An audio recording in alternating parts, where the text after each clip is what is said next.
Eh bien, bonsoir à toutes et à tous. Donc, je suis très heureux de vous retrouver pour ce nouveau cours de la foi du royaume. Voilà, donc nous sommes mercredi 4 février et nous allons donc continuer sur ce thème Saint, Saint, Saint. Donc, le titre du cours de ce soir, c'est Humiliez-vous vous-même. Par conséquent, voilà, donc on va découvrir la suite. Pensons-nous à certains versets des Écritures qui, nous le savons, un jour nous rattraperont. Nous serons confrontés avec eux sans possibilité de les fuir, mais nous pensons que plus tard ce sera mieux, cela vaudra.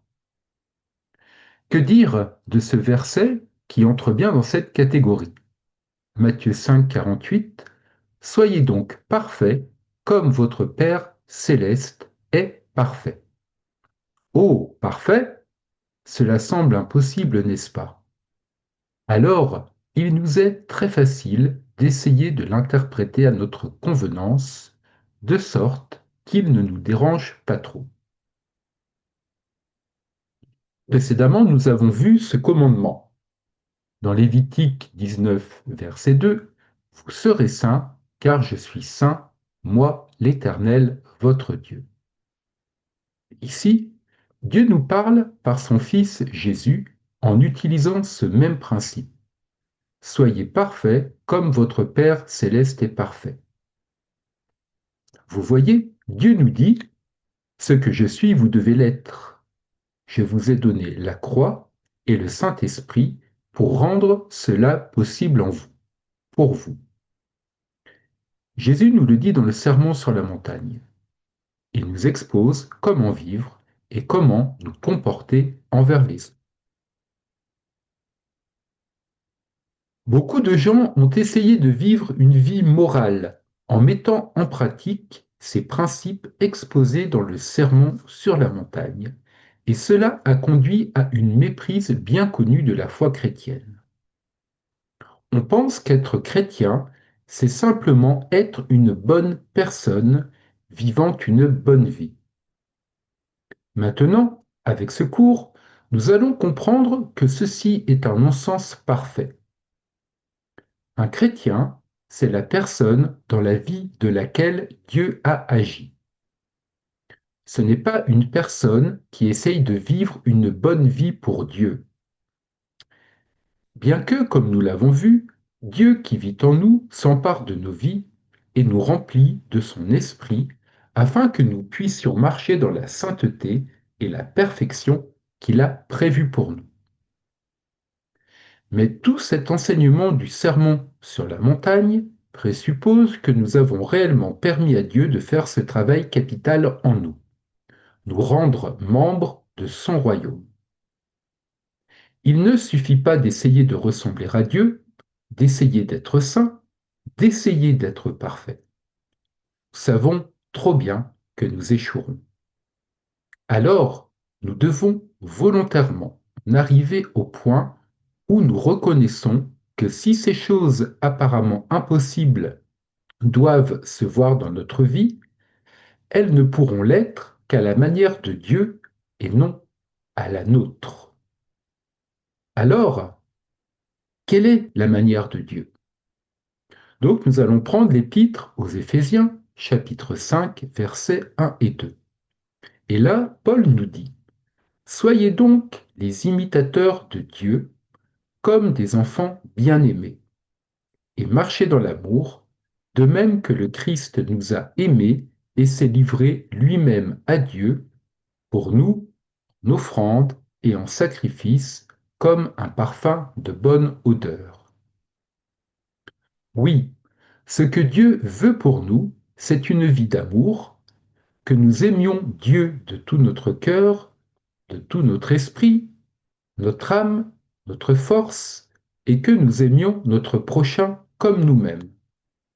On peut le lire dans Marc 12, versets 30-31. Que nous obéissions pleinement à ce nouveau commandement de Jésus de nous aimer les uns les autres comme il nous a aimés. Une vie de sainteté, c'est une vie d'amour. Mais il ne s'agit pas simplement d'essayer d'aimer, mais de permettre à Dieu d'accomplir ce travail en nous, en enlevant de nos cœurs notre amour pour nous-mêmes, pour le remplacer par l'amour même de Jésus. Nous devons être les imitateurs de Dieu, nous dit Paul. Ceci doit être le désir même du chrétien, et pas seulement de désirer avoir un ministère fructueux, ni seulement désirer prendre plaisir à aller à l'église, à adorer ou être fidèle dans la lecture de la Bible. Parce que le dessein essentiel de Dieu pour nous, c'est que nous soyons ses imitateurs. Mais nous ne pouvons imiter que celui que nous connaissons. Il y a de nombreuses personnes qui vont gagner leur vie en imitant de hautes personnalités, des gens connus. Mais pour cela, elles doivent connaître ces personnalités, ou elles doivent avoir une connaissance personnelle de leur apparence, de leur langage, de leur comportement, afin que ces imitations soient couronnées de succès. Maintenant, si nous devons être les imitateurs de Dieu, cela ne pourra se réaliser sans une connaissance personnelle de Dieu. Et ce n'est pas avec notre intelligence que nous devons le connaître, mais avec notre cœur. Nous avons réellement besoin de connaître la sainteté de Dieu, que cette sainteté soit venue sur nous pour nous rendre capables d'être un peuple saint. Plus nous prendrons conscience au fond de nos cœurs de l'amour de Dieu en nous laissant imprégner, plus dont Paul nous parle. De nouveau, dans ce texte, il nous est demandé d'être des imitateurs de Dieu et de vivre cette vie d'amour. Paul nous parle de l'offrande et du sacrifice de bonne odeur de Jésus sur la croix. Nous ne pouvons pas faire cela, car si nous devons vivre la vie que Jésus désire pour nous, nous ne pouvons le faire qu'à cause de ce sacrifice de la croix.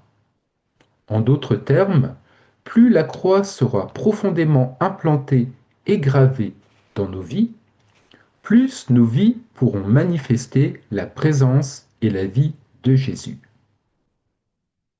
C'est pourquoi Jésus dit à ses disciples, « Si quelqu'un veut venir après moi, qu'il renonce à lui-même. » On peut le lire dans Luc 9, verset 23. Qu'il renonce à son âme, qu'il renonce à vivre sur le principe de ce que lui-même veut et désire. Et Jésus continue, qu'il se charge chaque jour de sa croix et qu'il me suive.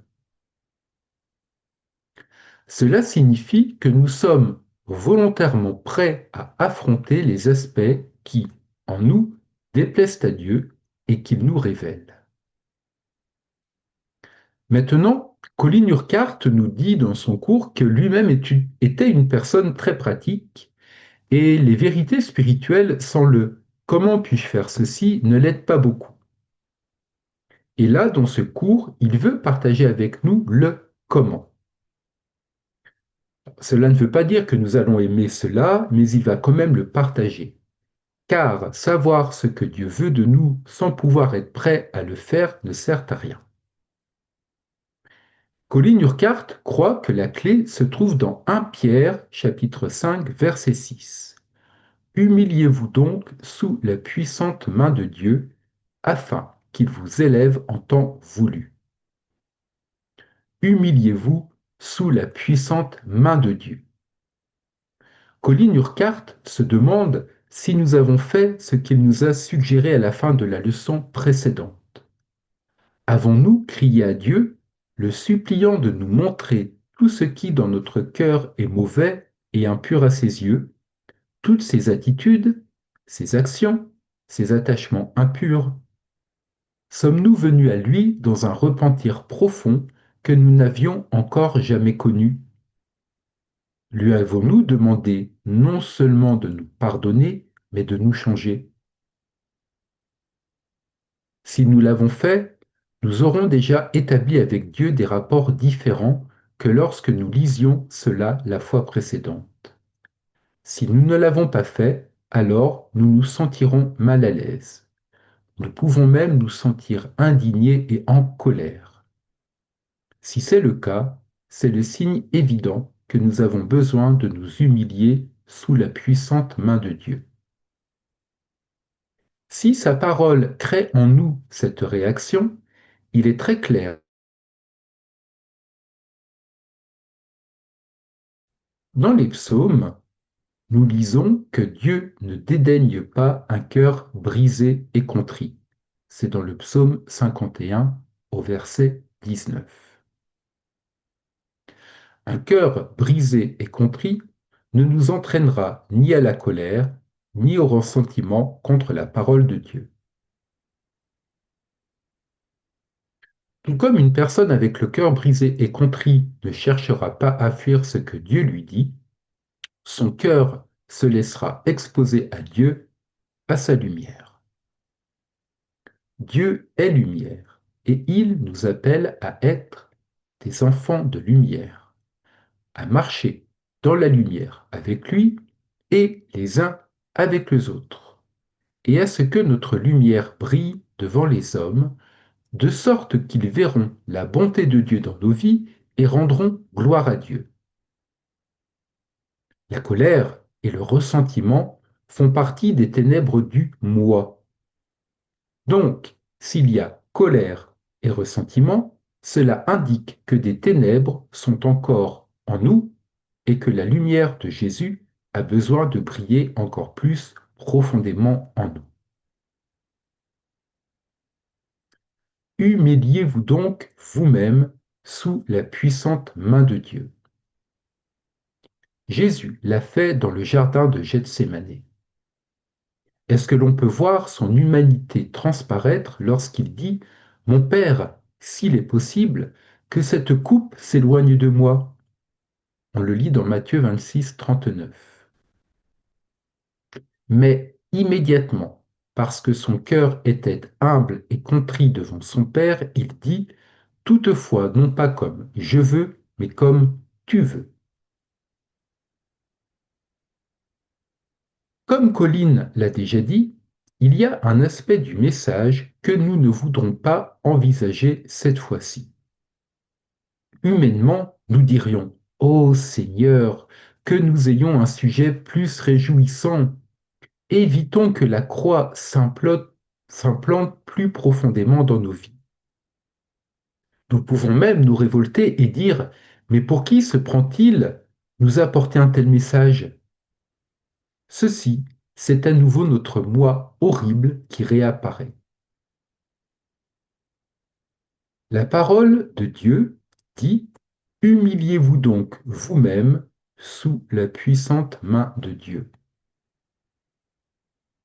Nous devons inviter Dieu à briser notre cœur lui-même. Ô Dieu, tu ne dédaignes pas un cœur brisé et contrit. Et qu'arrive-t-il aux gens lorsque Dieu fait ceci ? Nous nous retrouvons probablement à genoux, même littéralement la face contre terre devant Dieu, pleurant pour nos péchés, nos échecs, nos souillures, notre misère, et suppliant Dieu de nous changer. Si cette conviction puissante de Dieu vient sur nous en tant que groupe, nous pouvons même nous retrouver en train de faire ces choses-là au milieu du groupe. Certains pourront se sentir menacés. Pour cela, ils diront que ceci est purement émotionnel. Mais Colin Urquhart nous dit que nous n'aurons jamais un cœur brisé, à moins que Dieu ne touche nos émotions, parce que le cœur est le siège de nos émotions. Mais nous ne parlons pas d'émotivité. Nous ne sommes pas en train de parler de gens qui vont diriger l'attention vers eux-mêmes. C'est tout l'opposé. Car lorsque Dieu brise les cœurs, c'est pour les amener non seulement à avoir des rapports justes avec lui-même, mais aussi des rapports justes et droits avec les autres. Lorsque Dieu commence à briser nos cœurs de cette façon, alors nous nous sentons complètement libres d'implorer son pardon devant les autres. Nous ne voulons pas cacher plus longtemps ce qu'il nous montre dans le noir. Et lorsque la puissance de conviction de Dieu vient sur nous, nous voulons tout mettre en ordre avec les autres. Là où il y a désharmonie, péché, relations brisées, il y a besoin de restauration et de remise en ordre. Le moins que nous puissions faire, c'est de tendre la main dans l'harmonie et le pardon, et de demander nous-mêmes pardon si nous avons blessé ou causé du tort à quelqu'un. Colin Urquhart ne dit pas vraiment des choses nouvelles. Il nous montre simplement combien ces choses ont besoin d'être vécues profondément dans nos vies. Souvenons-nous ce qu'il disait dans la leçon précédente. Pourquoi l'Église a-t-elle si peu d'influence dans les villages, les cités ou les nations? Parce qu'à l'intérieur de l'Église, il n'y a pas la sainteté de vie que Dieu veut y voir. Dans la leçon précédente, nous avons découvert ce que signifie vraiment dans les Écritures le corps de Christ. Et nous disions qu'il devrait être essentiellement un peuple saint. Maintenant, Dieu veut faire de nous ce peuple saint. Mais Dieu ne pourra se charger de nous et tout résoudre que si, délibérément, nous l'invitons à placer sa main puissante sur nous et jusqu'à ce que nous soyons prêts à envisager humblement le besoin de demander le pardon des autres pour toutes les fois où nous avons été en tort avec eux. C'est là la seule manière qui permettra à Dieu d'agir. À l'intérieur de l'Église, dans le corps de Christ, notre péché affecte tous les autres et touche l'ensemble du corps. À l'intérieur d'un groupe, notre péché peut peser sur l'ensemble du groupe. Souvenons-nous de ce que Colin disait l'autre fois. Quand ces choses arrivent parmi nous, peuple de Dieu, il peut nous assurer que la vie de tous ceux qui nous entourent en sera affectée d'une manière que nous n'aurons jamais imaginé pouvoir être possible. Oui, le renouveau, même un petit renouveau, commencera.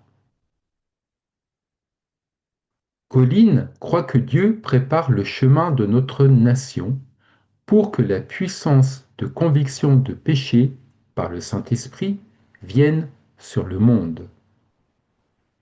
Nous pouvons lire dans 1 Pierre chapitre 4 verset 17, car c'est le moment où le jugement va commencer par la maison de Dieu.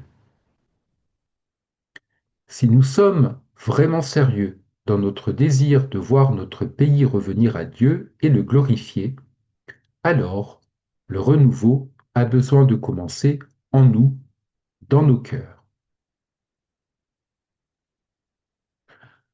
En écrivant ce cours, Colin Urquhart nous dit qu'il ressentait un grand amour pour chacun de nous, même si personnellement il ne nous connaissait pas, il ne nous a pas connus.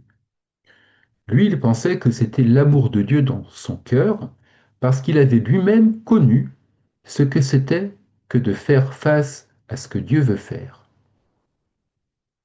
Il nous explique, Colin Urquhart, qu'il connaissait ce qu'il en coûte d'être brisé, ce qu'il en coûte d'humilité et même d'humiliation. Il nous dit qu'il a connu l'amour, la paix, la joie et le soulagement énorme qu'apporte ce fait, c'est-à-dire savoir que l'on est devant Dieu à la place qu'il désire pour nous et marcher dans la lumière avec tous ceux qui nous entourent. Ceci ne signifie pas que nous n'arriverons jamais à la fin du processus de s'humilier sous la puissante main de Dieu. Mais nous devons commencer et maintenant, c'est le temps de commencer.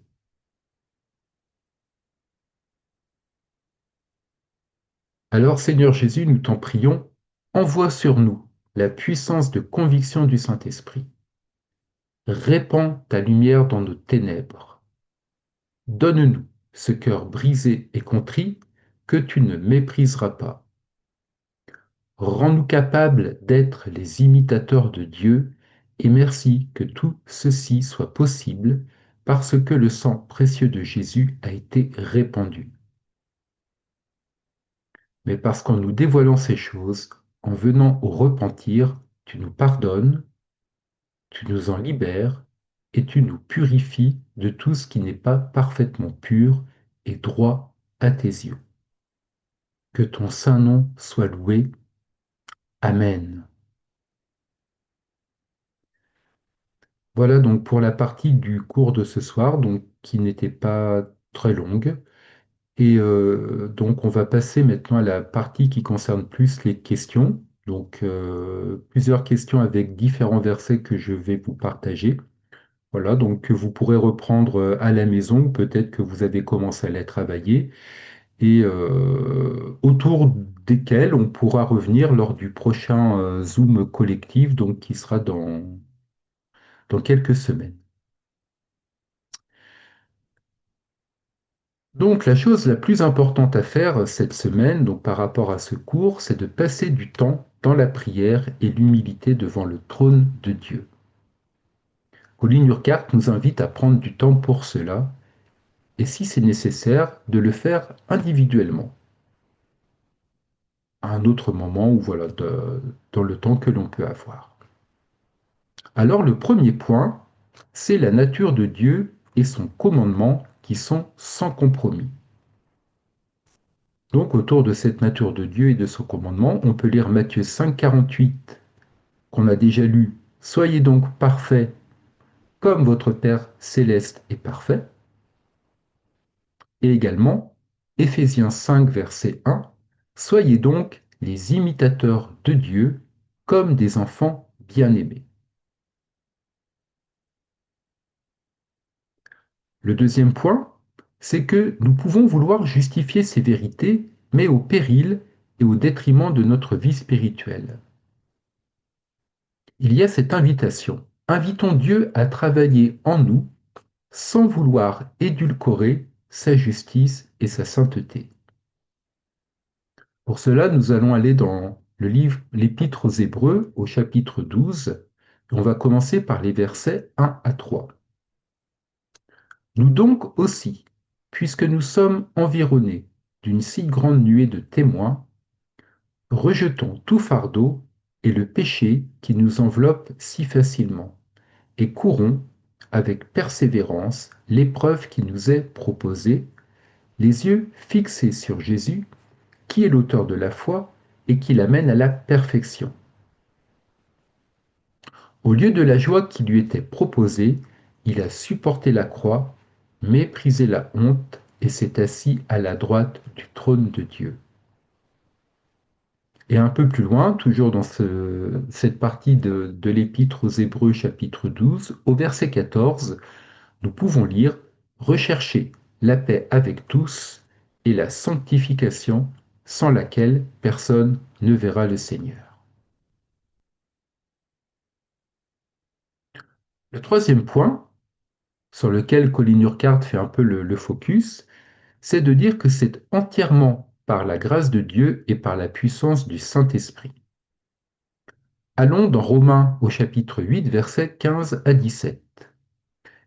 Et vous n'avez pas reçu un esprit de servitude pour être encore dans la crainte, mais vous avez reçu un esprit d'adoption, par lequel nous crions Abba, Père. L'Esprit lui-même rend témoignage à notre esprit que nous sommes enfants de Dieu. Or, si nous sommes enfants, nous sommes aussi héritiers, héritiers de Dieu et cohéritiers de Christ, si toutefois nous souffrons avec lui, afin d'être aussi glorifiés avec lui. Et un deuxième verset de ce point qui nous dit que c'est entièrement par la grâce de Dieu et par la puissance du Saint-Esprit, c'est dans 2 Corinthiens 5, versets 14 et 15. Car l'amour du Christ nous étreint, nous qui avons discerné ceci. Un seul est mort pour tous, donc tous sont morts. Il est mort pour tous, afin que les vivants ne vivent plus pour eux-mêmes, mais pour celui qui est mort et ressuscité pour eux. Mais comment? On va le lire dans 1 Pierre au chapitre 5, verset 6. Humiliez-vous donc sous la puissante main de Dieu, afin qu'il vous élève en temps voulu. Et il y a aussi un psaume qui, que l'on connaît, c'est le psaume 51 au verset 7 et 12. Voici, je suis né dans la faute, et ma mère m'a conçu dans le péché. Mais tu prends plaisir à la vérité dans le fond du cœur. Au plus secret de moi-même, fais-moi connaître la sagesse. Purifie-moi avec l'hysope et je serai pur. Lave-moi et je serai plus blanc que la neige. Annonce-moi la félicité et la joie, et les os que tu as brisés seront dans l'allégresse. Détourne ta face de mes péchés, efface toutes mes fautes. Ô Dieu, crée en moi un cœur pur. Renouvelle en moi un esprit bien disposé. Et en venant avec des cœurs humbles et une profonde repentance, on peut se souvenir des promesses qui nous sont faites dans 1 Jean chapitre 1 verset 9 qui nous dit, si nous confessons nos péchés, il est fidèle et juste pour nous pardonner nos péchés et nous purifier de toute injustice. Mais également dans Romains chapitre 8 verset 1 qui nous dit qu'il n'y a donc maintenant aucune condamnation pour ceux qui sont en Christ Jésus, qui marchent non selon la chair, mais selon l'Esprit.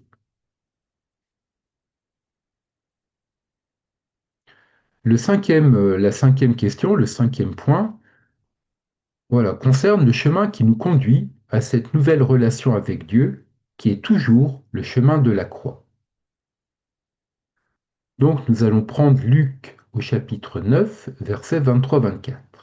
Puis, il dit à tous, donc c'est Jésus qui parle, si quelqu'un veut venir après moi, qu'il renonce à lui-même, qu'il se charge chaque jour de sa croix et qu'il me suive. Quiconque en effet voudra sauver sa vie la perdra, mais quiconque perdra sa vie à cause de moi la sauvera. Et ce chemin de la croix, il en est aussi question de Romains 6, versets 11 et 12. Ainsi vous-même, considérez-vous comme mort au péché et comme vivant pour Dieu en Christ Jésus. Que le péché ne règne donc pas dans votre corps mortel et n'obéissez pas à ses convoitises. Ne livrez pas vos membres au péché comme armes pour l'injustice, mais livrez-vous vous-même à Dieu comme des vivants revenus de la mort et offrez à Dieu vos membres comme armes pour la justice. Pourquoi? Parce que c'est à la croix que nos volontés et nos désirs anciens sont constamment crucifiés.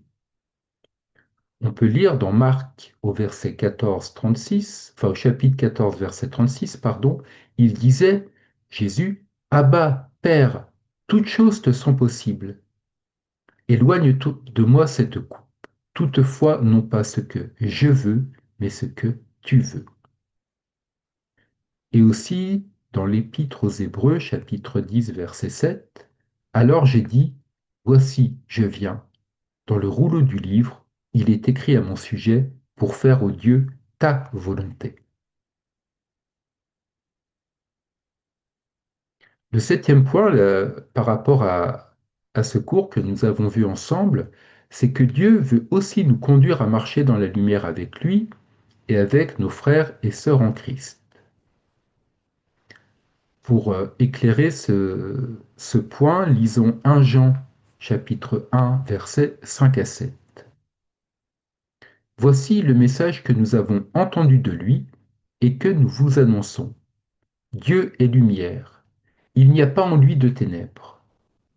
Si nous disons que nous sommes en communion avec lui et que nous marchions dans les ténèbres, nous mentons et nous ne pratiquons pas la vérité. Mais si nous marchons dans la lumière, comme il est lui-même dans la lumière, nous sommes en communion les uns avec les autres, et le sang de Jésus, son Fils, nous purifie de tout péché. Et pour aussi appuyer ce point qui nous dit que Dieu veut nous conduire à marcher dans la lumière avec lui, avec nos frères et sœurs en Christ, on peut prendre également l'évangile de Jean, chapitre 13, versets 34 à 35, qui nous dit, je vous donne un commandement nouveau, aimez-vous les uns les autres. Comme je vous ai aimé, vous aussi aimez-vous les uns les autres. À ceci, tous connaîtront que vous êtes mes disciples, si vous avez de l'amour les uns pour les autres. Et enfin, le dernier point, huitième et dernier point, c'est que le résultat de ce travail que Dieu veut faire dans nos vies sera l'accroissement de notre paix et de notre joie. Et pour cela, pour éclairer, apporter donc un éclairage biblique à ce point, on va lire la première épître de Pierre, chapitre 1, versets 7-8.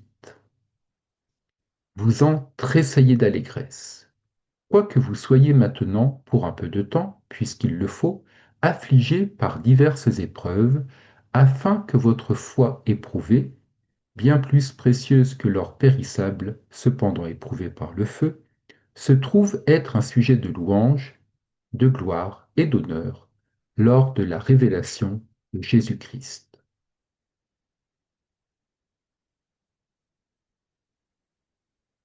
Donc voilà pour ce cours, donc troisième cours sur Saint Saint.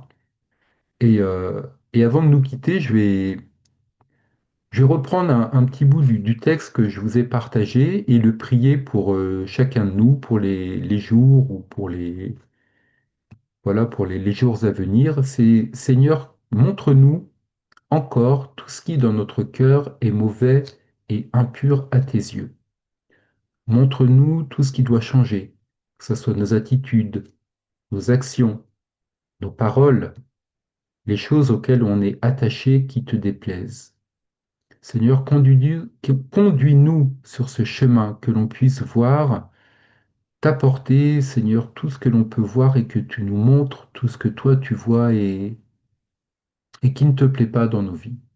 Puisqu'on est sur ce chemin où tu veux que l'on grandisse et que l'on progresse dans la sainteté, où tu nous appelles à être tes imitateurs.